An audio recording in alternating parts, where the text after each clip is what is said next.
Dans les archives secrètes de l'Institut national de santé mentale des États-Unis, un dossier médical de 600 pages révèle l'une des expériences les plus troublantes du XXe siècle. 4 sœurs identiques, nées d'un seul œuf, toutes développant la schizophrénie avant l'âge de 24 ans. Mais ce que les chercheurs ont découvert dans cette maison du Michigan dépasse l'entendement. Abonnez-vous et dites-nous de quelle ville vous nous écoutez. Cette histoire vous glacera le sang. En mai 1930, alors que l'Amérique sombre dans les affres de la Grande Dépression, la petite ville industrielle de Lansing dans le Michigan devient le théâtre d'un événement qui bouleversera à jamais notre compréhension de l'esprit humain. Dans les couloirs aseptisés de l'hôpital Edward W. Sparrow, une femme épuisée de 28 ans, Sadie Morlock, pousse un cri de douleur qui résonne encore aujourd'hui dans l'histoire de la psychiatrie. L'accouchement, long et difficile, révèle l'impensable. 4 filles identiques, parfaites répliques les unes des autres, nées d'un seul œuf fertilisé. Le phénomène est si rare que les médecins restent interdits devant ce miracle de la nature. Dans les heures qui suivent, les journalistes affluent de tout l'État. Les photographes se bousculent dans les couloirs, les journalistes bombardent l'équipe médicale de questions. L'Amérique a besoin de bonnes nouvelles. Et ces 4 petits anges semblent tomber du ciel pour redonner espoir à un pays meurtri. L'époque est celle de l'innocence manufacturée et des illusions nécessaires. Shirley Temple règne sur les écrans de cinéma avec ses boucles parfaites et son sourire artificiel. Les familles américaines, frappées par le chômage et la misère, se raccrochent désespérément aux images rassurantes d'une enfance idéalisée. Ces 4 petites filles, au visage d'ange, avec leurs rubans assortis et leurs robes identiques, incarnent parfaitement l'idéal familial que l'Amérique veut désespérément croire encore possible. Leur père, Karl Morlock, est un homme de 42 ans, au regard métallique et aux mâchoires serrées. Immigrant allemand arrivé enfant aux États-Unis, il porte en lui les cicatrices d'une enfance marquée par la violence et l'intolérance. Sa mère, femme aigrie et manipulatrice, lui a inculqué dès le plus jeune âge une obsession pour la supériorité raciale germanique et un mépris profond pour tout ce qu'elle considère comme impureté ou dégénérescence. Sadie, née Sarah Catherine Weber, est une femme frêle, aux yeux perpétuellement anxieux. Fille d'une famille de fermiers du Kansas, ruinée par les tempêtes de poussière. Mariée à Karl à 18 ans pour échapper à la pauvreté familiale, elle découvre rapidement que son époux cache, sous ses manières polissées, une violence froide et calculée. Mais en 1930, avec 4 bouches supplémentaires à nourrir en pleine crise économique, elle n'a d'autre choix que de se soumettre aux volontés de son mari. Dans cette Amérique des années 30, où la prohibition s'achève et où l'espoir renaît timidement, les quadruplés Morlock représentent tout ce que le pays veut croire de lui-même. La pureté, l'innocence, la bénédiction divine sur une nation élue. Les journaux titrent sur « Le miracle de Lansing ». Les radios diffusent des reportages émus sur ces 4 petites merveilles. Pourtant, derrière les sourires forcés et les applaudissements, se profile déjà une réalité si sombre qu'elle défiera pendant des décennies notre compréhension de la folie humaine. Dès les premières heures suivant leur naissance, quelque chose de profondément inquiétant se manifeste dans la famille Morlock. Karl, qui attendait impatiemment dans le couloir de l'hôpital, accueille l'annonce de la naissance de ses 4 filles avec des mots qui glacent le personnel médical. 4 d'un coup? Que vont penser les gens? Ma femme passe pour une chienne qui fait des portées. Cette réaction brutale, loin d'être anodine, révèle une obsession pathologique qui marquera tragiquement toute l'existence des quadruplés. L'infirmière-chef, Martha Hennings, femme d'expérience qui a assisté à des centaines d'accouchements, confiera plus tard dans son journal intime sa stupéfaction devant la froideur de cet homme. Alors que tout père normal aurait manifesté de la joie ou au moins de l'émotion face à ce miracle, Karl Morlock ne montre que colère et dégoût. Il refuse même de regarder ses filles pendant les 2 premiers jours, les qualifiant de défauts de fabrication et accusant sa femme de porter de mauvais gènes. La ville de Lansing, pourtant frappée par la crise économique, se mobilise avec un enthousiasme touchant pour aider cette famille extraordinaire. Le maire organise une collecte publique qui réunit en quelques jours plus de 1 000 $, somme considérable pour l'époque. La chambre de commerce offre à la famille une maison de 2 étages avec jardin, exemptée de loyer pendant 1 an. Les commerçants locaux se cotisent pour fournir nourriture, vêtements et matériel de puériculture. Une entreprise de matériel pour bébés fait même fabriquer spécialement un landau à 4 places, pièce unique qui sera plus tard exposée au musée d'histoire du Michigan. Mais très rapidement, cette générosité communautaire se transforme en cage dorée. Carl, qui découvre le potentiel commercial de ses filles, installe dès la 3e semaine un panneau peint à la main sur le porche de la maison. Visite des quadruplés miraculeuses, 2500 par personne, tous les jours de 9 h à 18 h. L'affluence est immédiate et constante. Jour et nuit, des curieux se pressent aux fenêtres, collent leur visage aux carreaux, espérant apercevoir les enfants dormant, se nourrissant ou simplement existant. Les petites filles, dès leurs premiers mois, deviennent littéralement des attractions foraines, exposées comme des bêtes rares dans leur propre foyer. Carl organise des séances de présentation où les visiteurs peuvent tenir les bébés tour à tour, moyennant un supplément d'$1.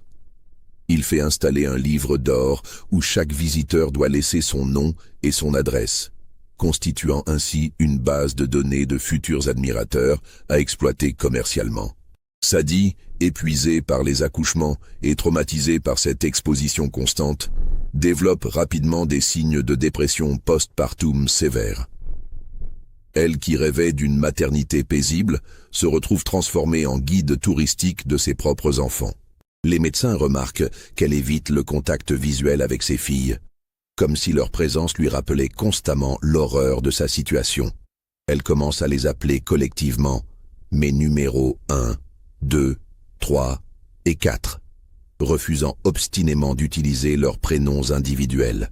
Au cours des années suivantes, l'image publique des quadruplés demeure soigneusement préservée.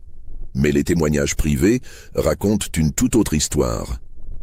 Dès l'âge de 3 ans, les fillettes manifestent des comportements préoccupants qui intriguent et inquiètent leurs institutrices.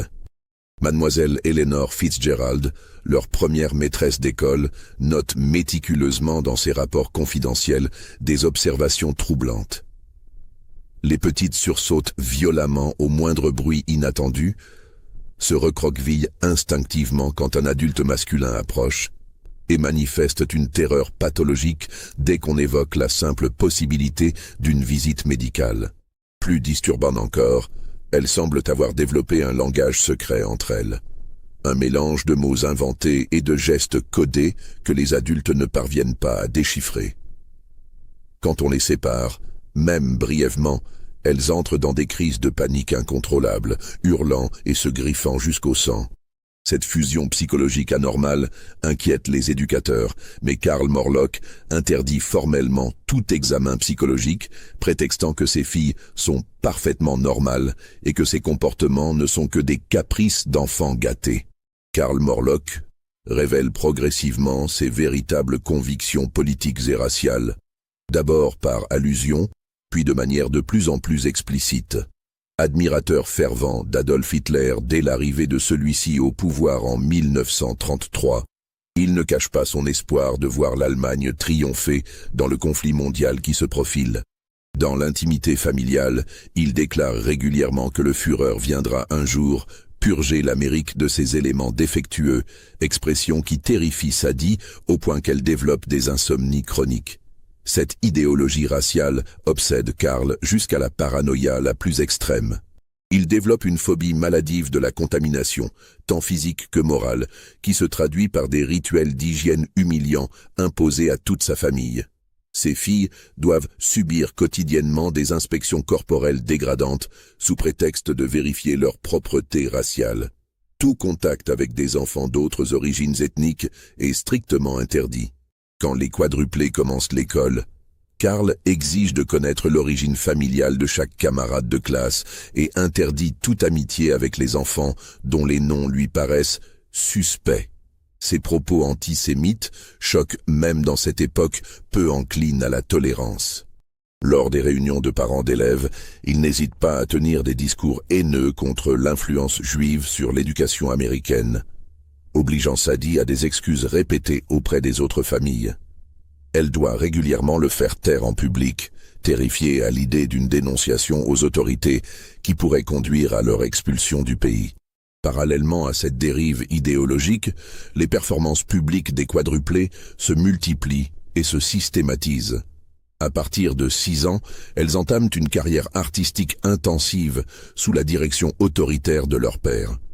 Elles se produisent dans tout le Midwest, voyageant parfois plusieurs semaines par mois, chantant des airs patriotiques et religieux souvent empreints de connotations racistes. Leur répertoire comprend des chansons célébrant Christophe Colomb, glorifiant la conquête civilisatrice de l'Amérique et dénigrant subtilement les populations indigènes et les minorités ethniques. Plus troublant encore, elles font régulièrement l'ouverture de spectacles de ménestrels. Ces représentations dégradantes, où des acteurs blancs au visage noirci se moquent cruellement des Afro-Américains. L'ironie est saisissante. Ces 4 petites filles blanches, présentées comme symboles d'innocence et de pureté, préparent le terrain à des spectacles de haine raciale assumée. Cette juxtaposition entre enfance idéalisée et propagande haineuse marque profondément leur psychisme en développement. Karl utilise même l'image de ses filles pour servir ses ambitions politiques personnelles. En 1936, il se présente aux élections locales pour le poste de juge de paix de Lansing, utilisant des photographies des quadruplés comme support de campagne. Son slogan électoral « Pour une justice aussi pure que mes filles » remporte un succès considérable auprès de l'électorat conservateur. Élu haut la main, il conservera ce poste pendant 3 décennies, ce qui lui conférera une impunité quasi totale pour ses agissements familiaux. Mais derrière cette façade de respectabilité bourgeoise, les indices d'une tragédie familiale en cours s'accumulent inexorablement. Le docteur Morrison, médecin de famille des Morlocks, note dans ses dossiers confidentiels des blessures inexpliquées chez les fillettes. Échymoses sur les bras et les jambes, griffures au visage, troubles du sommeil persistants. Quand il interroge discrètement Sadie lors des consultations, celle-ci détourne systématiquement le regard, change de sujet et manifeste des signes évidents de terreur. Ses mains tremblent constamment, elle sursaute au moindre bruit et refuse catégoriquement tout examen médical en présence de son mari. En 1940, alors que les quadruplés atteignent leurs 10 ans, elles subissent un traumatisme qui marquera définitivement leur développement psychologique et leur rapport à leur propre corps. Sous un prétexte pseudo-médical soigneusement orchestré, Karl fait circoncire 2 de ses filles, celles qui portent les pseudonymes d'Iris et d'Esther dans les études psychiatriques ultérieures, correspondant aux véritables Sarah et Helen, pour soi-disant prévenir leur tendance masturbatoire précoce. Cette mutilation génitale, réalisée sans anesthésie suffisante par un médecin local, complice nommé Dr Hermann Kleist, lui-même immigrant allemand partageant les convictions nazies de Karl, s'inscrit dans l'obsession pathologique du père pour la virginité absolue de ses enfants. L'intervention, techniquement une clitoridectomie partielle, est présentée aux fillettes comme un nettoyage nécessaire pour les préserver de la corruption morale. Les hurlements des petites victimes résonnent dans toute la clinique, traumatisant le personnel soignant qui n'ose pourtant pas intervenir face à l'autorité paternelle. Les conséquences psychologiques de cette barbarie sont immédiates et dévastatrices. Les 2 fillettes mutilées développent une phobie extrême de tout contact génital, associant définitivement la sexualité à la douleur insoutenable et à l'humiliation. Leurs dessins d'enfants, pieusement conservés par leurs institutrices et retrouvés plus tard dans les archives médicales, montrent une fixation inquiétante sur les thèmes de la maladie, de la saleté corporelle et de l'intrusion violente. Elles représentent obsessionnellement des personnages sans organes génitaux, des corps mutilés, des scènes de torture médicale. Cette intervention traumatisante a également un impact psychologique majeur sur les deux autres sœurs, Edna et Wilma, qui assistent impuissantes aux souffrances de leurs jumelles. Elles développent une culpabilité de survivante mêlée à une terreur anticipatoire. Elles savent qu'elles pourraient subir le même sort à tout moment, selon le caprice paternel.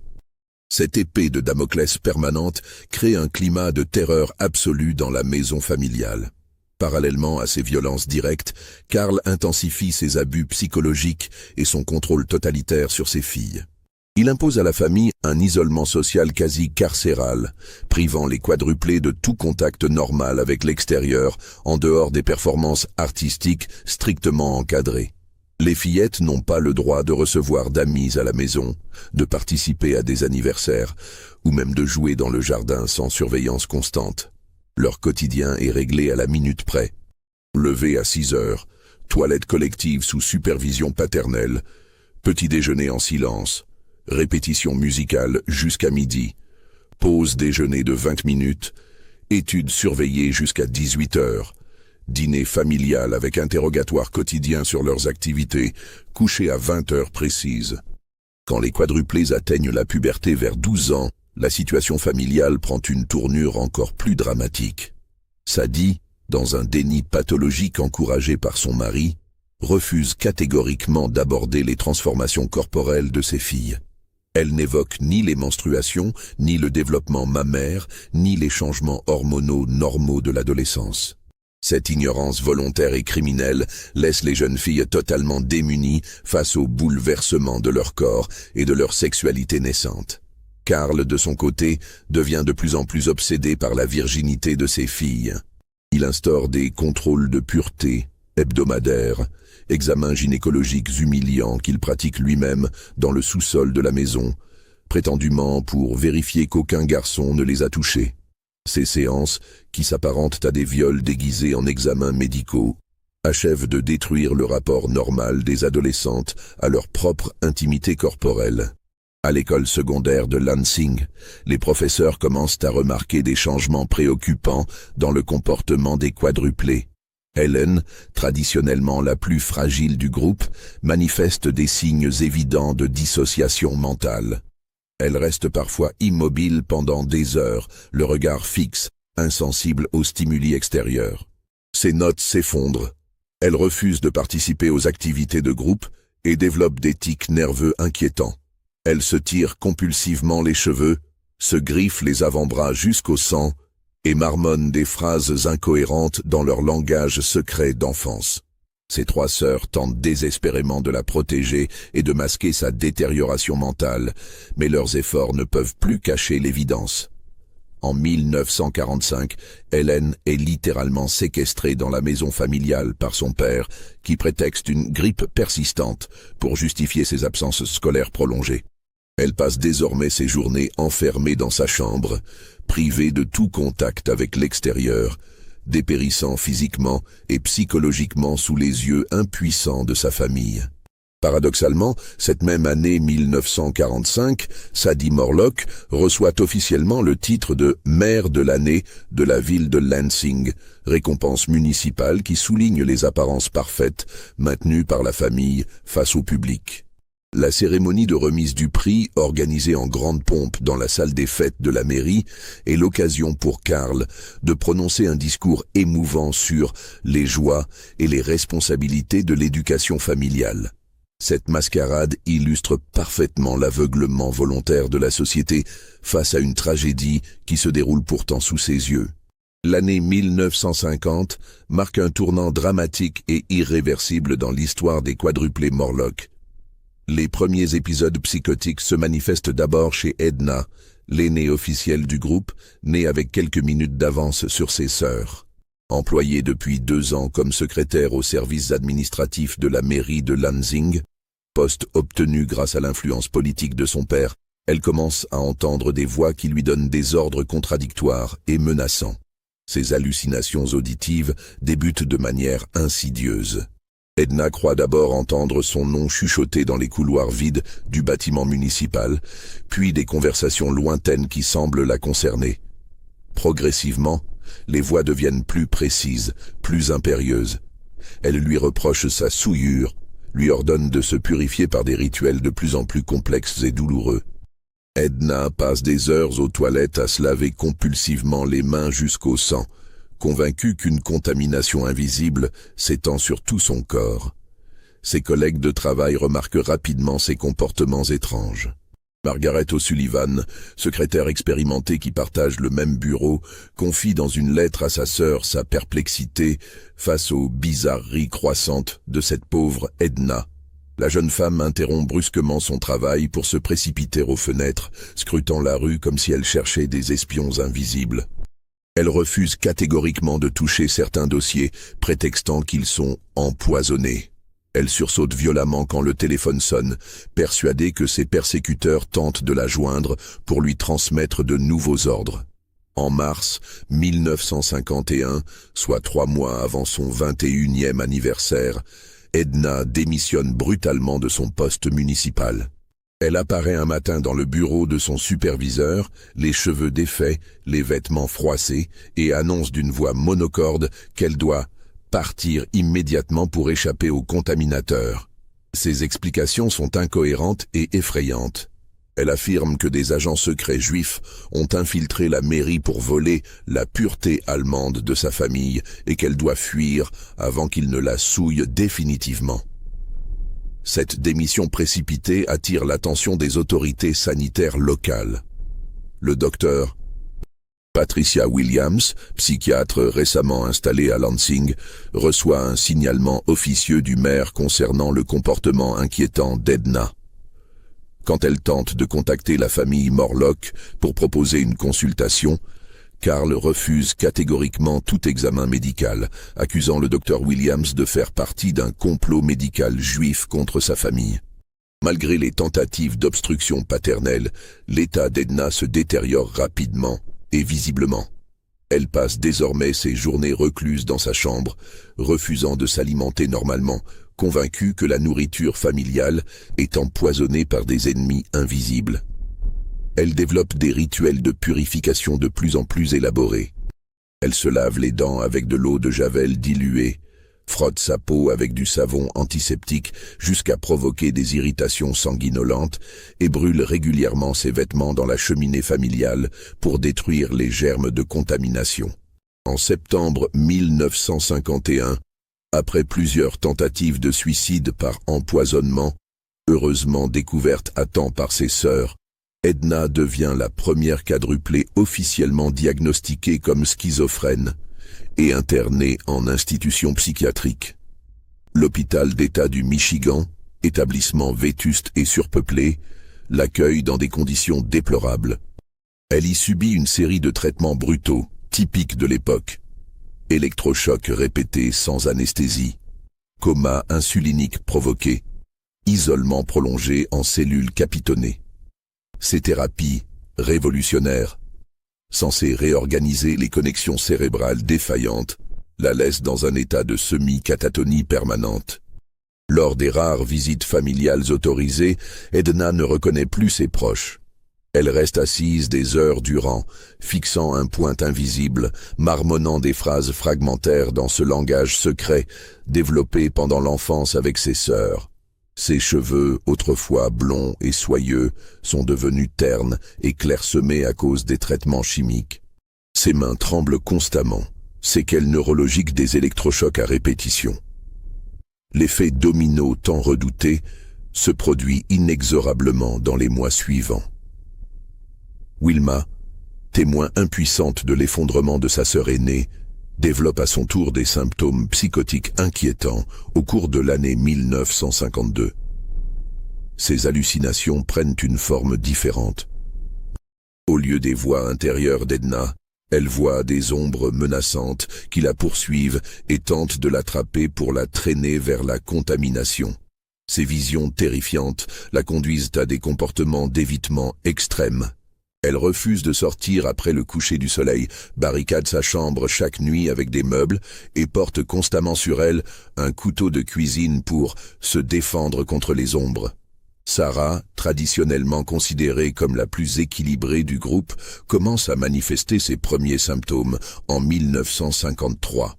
Ces troubles se caractérisent d'abord par une paranoïa croissante concernant les intentions de son entourage. Elle développe la conviction délirante que tous les habitants de Lansing participent à un vaste complot pour voler l'identité des quadruplés et les remplacer par des copies imparfaites.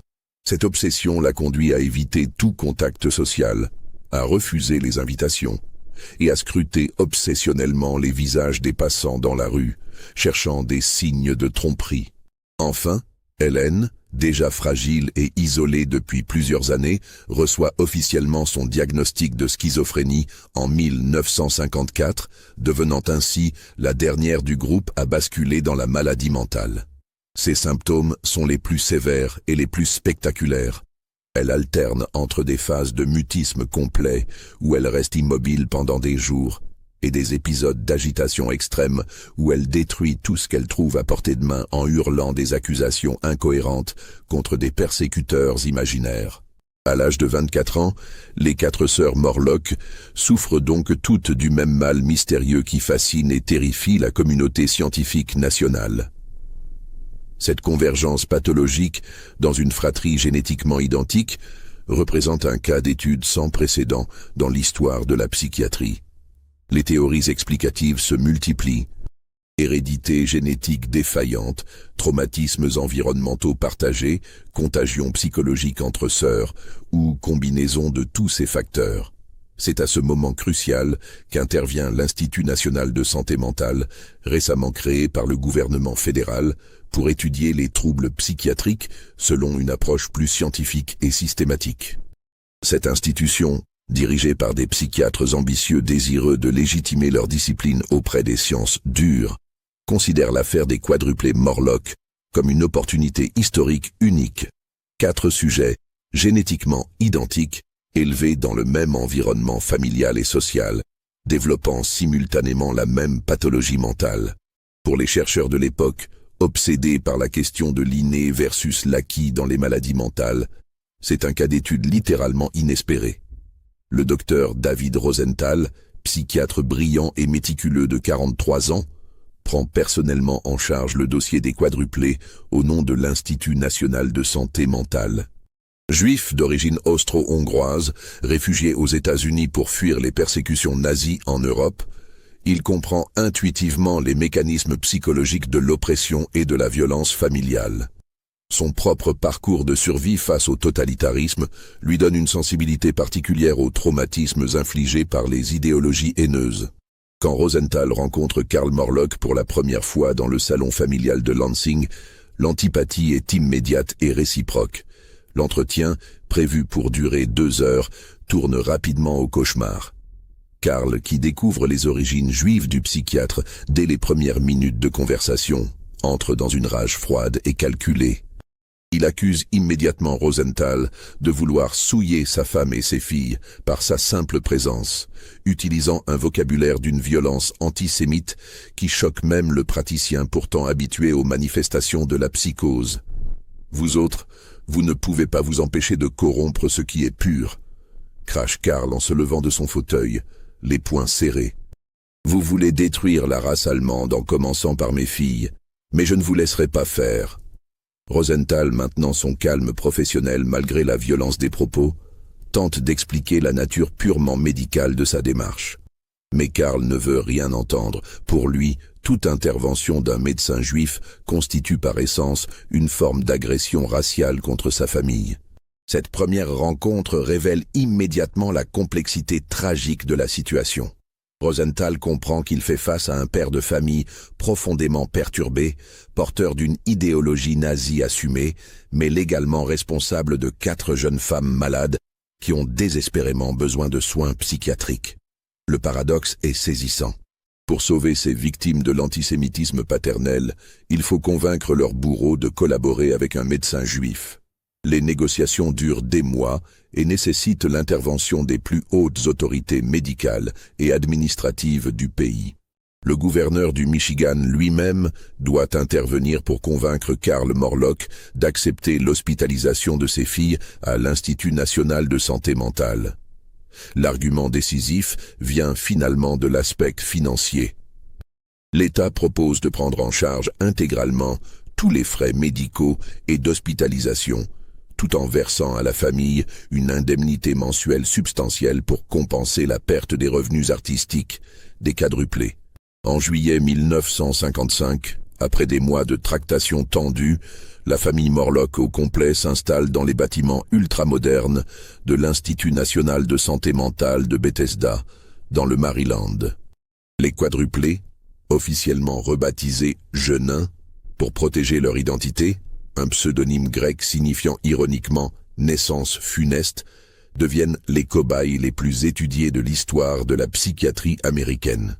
L'équipe de recherche mobilisée pour leur cas comprend 12 psychiatres, 8 psychologues, 6 assistants sociaux, 4 neurologues et une dizaine de techniciens spécialisés. L'Institut, fleuron de la médecine américaine moderne, offre un contraste saisissant avec l'hôpital vétuste où Edna avait été précédemment internée. Les couloirs sont lumineux et spacieux, les chambres individuelles disposent de tout le confort moderne, et les espaces communs sont conçus pour favoriser la socialisation et la réhabilitation. Pour les quadruplés, habitués à la claustrophobie de la maison paternelle, cette ouverture architecturale constitue un choc psychologique majeur. Durant les 3 années suivantes, de 1955 à 1958, l'Institut devient le théâtre d'une expérience sans précédent dans l'histoire de la psychiatrie mondiale. Les 4 sœurs sont soumises à une batterie de tests et d'examens d'une intensité inouïe. Chaque jour apporte son lot d'évaluations psychologiques, de séances de psychothérapie individuelle et de groupe, de tests neurologiques, d'examens sanguins, d'électroencéphalogrammes, de radiographie crânienne.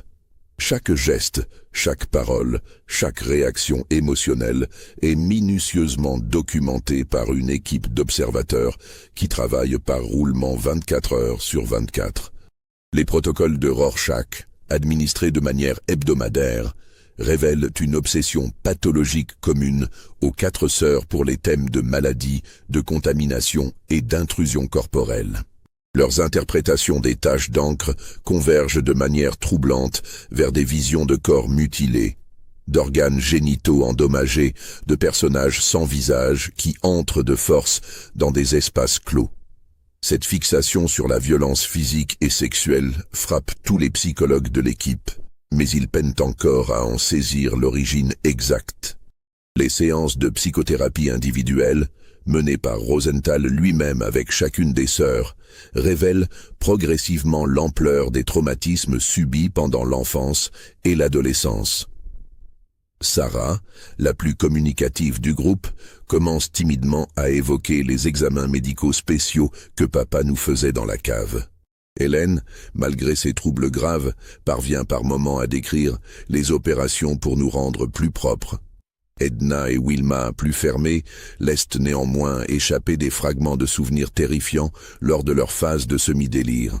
Mais c'est l'étude approfondie de Karl Morlock qui révèle l'ampleur véritable du drame familial. Contraint de participer aux séances d'évaluation familiale pour bénéficier de la prise en charge gratuite, le père des quadruplés se révèle être un cas clinique fascinant et terrifiant. Ses propres tests psychologiques mettent au jour une personnalité profondément perturbée, marquée par des obsessions raciales et sexuelles d'une intensité pathologique.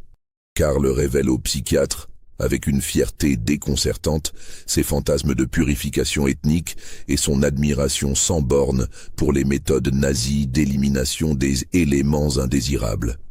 Il explique en détail comment il a préservé la pureté raciale de ses filles en les isolant de toute contamination extérieure.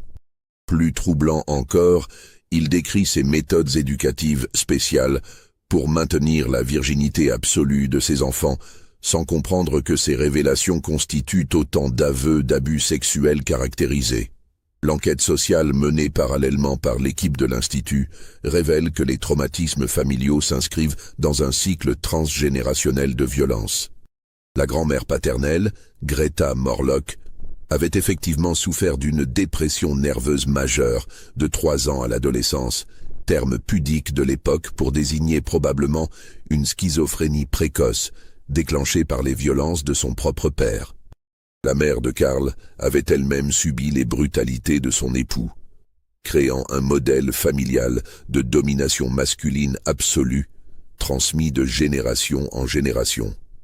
Les entretiens avec Sadie, menés dans un cadre sécurisé loin de la présence de son mari, révèlent une femme complètement brisée par 30 ans de terreur conjugale. Elle admet, finalement, dans le secret du cabinet psychiatrique, les viols répétés que ses filles ont subis de la part de leur père dès l'âge de 12 ans. Elle décrit également les agressions sexuelles commises par d'autres hommes de leur entourage, voisins, commerçants, responsables locaux, avec la complicité passive ou active de Karl. Cette révélation stupéfie l'équipe médicale. Karl, dans sa paranoïa raciste, fermait systématiquement les yeux sur les agressions commises par des bons Américains blancs de souche européenne, considérant que ces hommes ne pouvaient pas vraiment souiller ses filles puisqu'ils partageaient la même pureté raciale. En revanche, il accusait violemment les médecins juifs de l'Institut de vouloir corrompre sa famille par leur simple présence professionnelle. La révélation la plus choquante concerne l'attitude complice de toute la communauté de Lansing face à cette tragédie familiale. Les témoignages recueillis auprès d'anciens voisins, d'instituteurs, de commerçants, révèlent que plusieurs dizaines de personnes avaient soupçonné ou même directement constaté les abus, mais que personne n'était jamais intervenu. L'image idyllique des quadruplés miracles de l'Amérique était devenue trop précieuse, trop nécessaire au moral de la ville en crise économique permanente. Préserver l'illusion collective était devenu plus important que protéger 4 enfants innocentes. Pire encore, certains témoins admettent avoir bénéficié financièrement de l'exploitation des quadruplés. Les gérants de salles de spectacle, les organisateurs de tournées, les responsables d'émissions radio, tous savaient que ces fillettes étaient maltraitées. Mais les revenus générés par leurs performances étaient si substantiels que tout le monde fermait les yeux. L'innocence manufacturée des quadruplés était devenue une industrie lucrative qui enrichissait toute une chaîne d'intermédiaires. En 1963, après 8 années d'études intensives et de suivi thérapeutique, le docteur David Rosenthal publie son œuvre monumentale, Les quadruplés jeunins, étude de cas et analyse théorique de l'hérédité et de l'environnement dans la schizophrénie. Ce document de 600 pages, révolutionnaire pour l'époque, propose une approche nuancée et complexe de la maladie mentale qui bouleverse les paradigmes scientifiques établis. Contrairement aux théories dominantes qui accusaient exclusivement les mères schizophrénogènes de rendre leurs enfants fous par leurs contradictions affectives, Rosenthal met en lumière le rôle dévastateur des traumatismes familiaux, sociaux et idéologiques dans le déclenchement des troubles psychiatriques. Il évoque une collision malheureuse entre nature et culture, suggérant que les quadruplés portèrent peut-être une prédisposition génétique à la maladie mentale, mais que cette vulnérabilité n'aurait jamais évolué vers la psychose sans l'environnement toxique créé par leur père. Son analyse révèle la complexité des mécanismes de transmission de la violence. Karl Morlock n'était pas seulement un père abusif isolé, mais le produit d'un système familial et social qui avait normalisé la domination masculine, la violence éducative et l'intolérance raciale. Ses propres traumatismes d'enfants immigrants, victimisés et humiliés dans l'Amérique des années 10 et 20, avaient été retournés en violence contre ses propres filles dans un cycle tragique de reproduction des oppressions subies. L'étude de Rosenthal innove également en analysant le rôle de la société dans la perpétuation des violences familiales. Il démontre comment l'idéalisation médiatique des quadruplés avait créé une forme de protection symbolique qui rendait impossible toute intervention réelle. Plus leur image publique était parfaite, moins il devenait concevable qu'elle puisse souffrir dans l'intimité familiale. Cette analyse préfigure les travaux ultérieurs sur les mécanismes sociaux de déni et de complicité face aux violences faites aux enfants. Pourtant, chose troublante et révélatrice de l'époque, l'idéologie nazie explicite de Karl Morlock n'est jamais directement mentionnée dans l'étude officielle. Les psychiatres de l'Institut, soucieux de maintenir une apparence de neutralité scientifique, considèrent que les préjugés raciaux et religieux ne constituent pas des facteurs pathogènes significatifs au même titre que les traumatismes physiques ou les dysfonctionnements familiaux. Cette omission volontaire illustre parfaitement l'aveuglement de la communauté médicale face aux dimensions politiques et idéologiques de la violence. Cette censure partielle s'explique également par le contexte géopolitique de la guerre froide.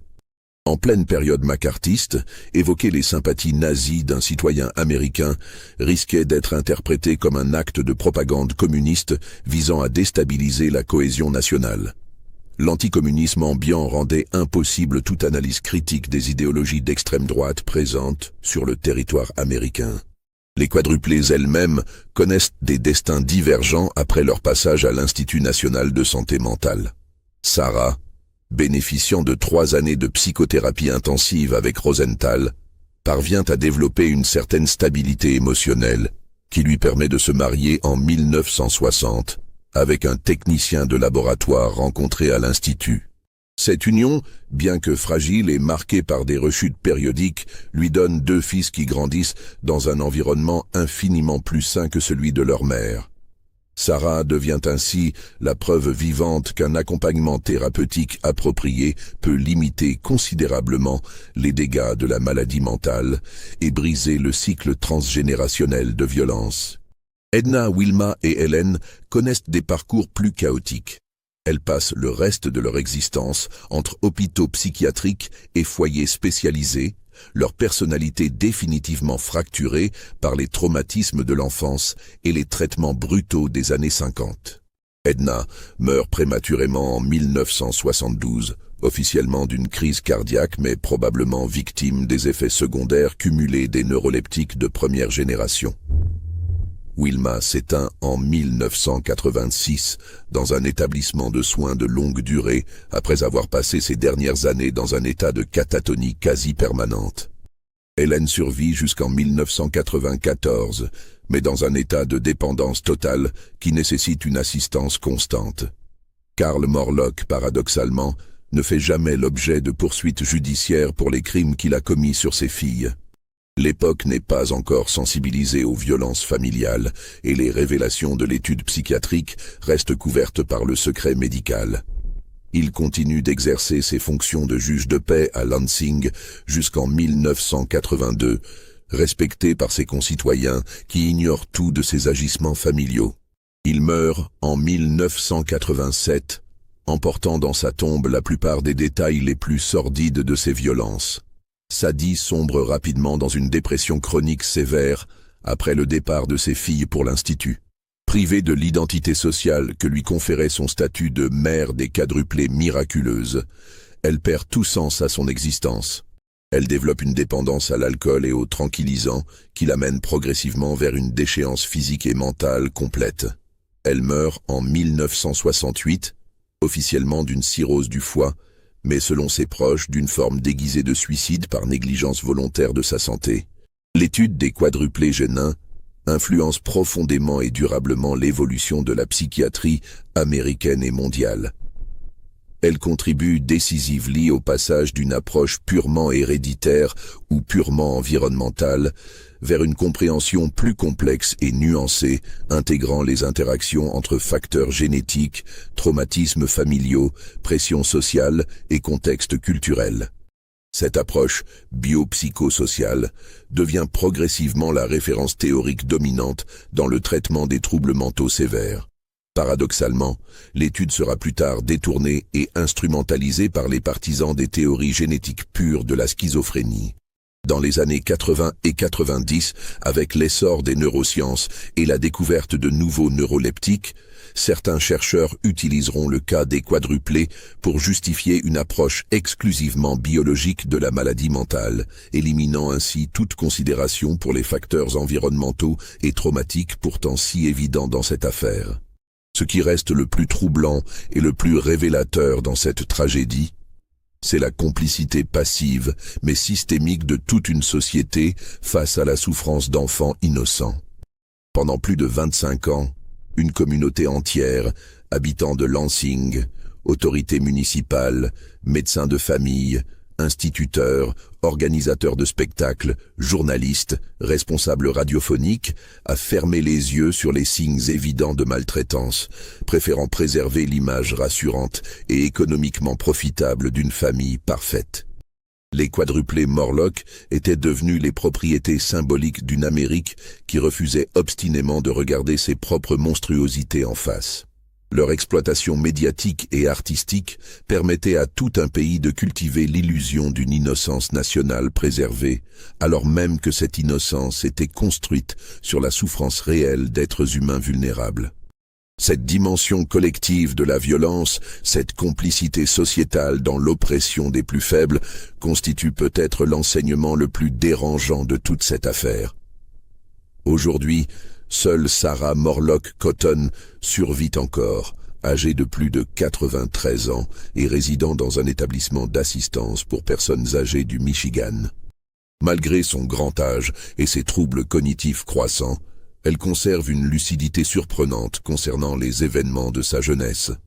Dans les rares interviews qu'elle accorde encore, elle évoque avec une sérénité troublante et presque mystique les horreurs de son enfance, comme si la folie avait finalement constitué le seul refuge psychologique possible face à une réalité absolument intolérable. En 1215, elle a publié ses mémoires personnelles sous le titre « Les quadruplés Morlock ». Les sœurs de l'alphabet. Document poignant et bouleversant qui révèle enfin, avec ses propres mots, la vérité derrière le mythe soigneusement construit des quadruplés parfaites. Ce témoignage de première main, écrit dans un style simple mais d'une émotion saisissante, constitue probablement l'un des documents les plus importants de l'histoire de la maltraitance infantile en Amérique. Les archives complètes de l'Institut national de santé mentale renferment encore aujourd'hui des milliers de documents, d'enregistrements audio, de films médicaux et de rapports d'observation concernant cette affaire extraordinaire. Certains dossiers, particulièrement ceux concernant les enquêtes sociales approfondies menées dans l'entourage familial, restent partiellement classifiés par les autorités fédérales, laissant supposer que tous les secrets et toutes les complicités n'ont pas encore été intégralement révélés au public. Que contenaient exactement ces rapports d'enquête sociale aujourd'hui inaccessibles? Quels autres crimes Karl Morlock avait-il commis avant et après les agressions sur ses propres filles? Combien d'autres familles de Lansing ont souffert dans le silence de cette époque, protégées par l'omerta collective d'une communauté soucieuse, avant tout, de préserver ses illusions? Ces questions demeurent sans réponse définitive, alimentant les interrogations des historiens et des chercheurs qui continuent d'étudier cette affaire. L'affaire des quadruplés Genin nous renvoie impitoyablement à nos propres lâchetés collectives et à notre capacité d'aveuglement volontaire face aux souffrances qui ne nous arrangent pas. Elle nous rappelle que derrière les façades les plus reluisantes et les plus médiatiquement parfaites peuvent se cacher les pires abominations humaines, et que notre soif collective de spectacle et d'innocence manufacturée peut totalement aveugler notre humanité la plus élémentaire et notre devoir de protection envers les plus vulnérables. Cette histoire nous interroge également sur les mécanismes sociaux qui permettent la perpétuation des violences. Comment des idéologies haineuses comme le nazisme peuvent-elles prospérer dans l'intimité familiale? Comment des communautés entières peuvent-elles devenir complices de crimes contre des enfants? Comment des institutions médicales et sociales peuvent-elles fermer les yeux sur des signalements évidents? Ces questions restent malheureusement d'une actualité brûlante dans notre époque contemporaine. Si cette histoire vous a profondément troublé, si elle vous a fait prendre conscience des zones d'ombre de notre histoire collective, laissez un commentaire pour nous dire ce que vous pensez de cette tragédie trop longtemps oubliée. Croyez-vous sincèrement que toute la vérité ait été définitivement révélée? Pensez-vous que notre société actuelle serait capable de mieux protéger des enfants placés dans une situation similaire? Abonnez-vous à cette chaîne et partagez cette histoire avec tous ceux qui ont le courage de regarder en face les zones d'ombre les plus dérangeantes de notre nature humaine collective. Car c'est souvent dans l'obscurité la plus complète que se révèlent les vérités les plus importantes et les plus nécessaires sur ce que nous sommes vraiment. Au-delà des apparences et des illusions que nous cultivons soigneusement.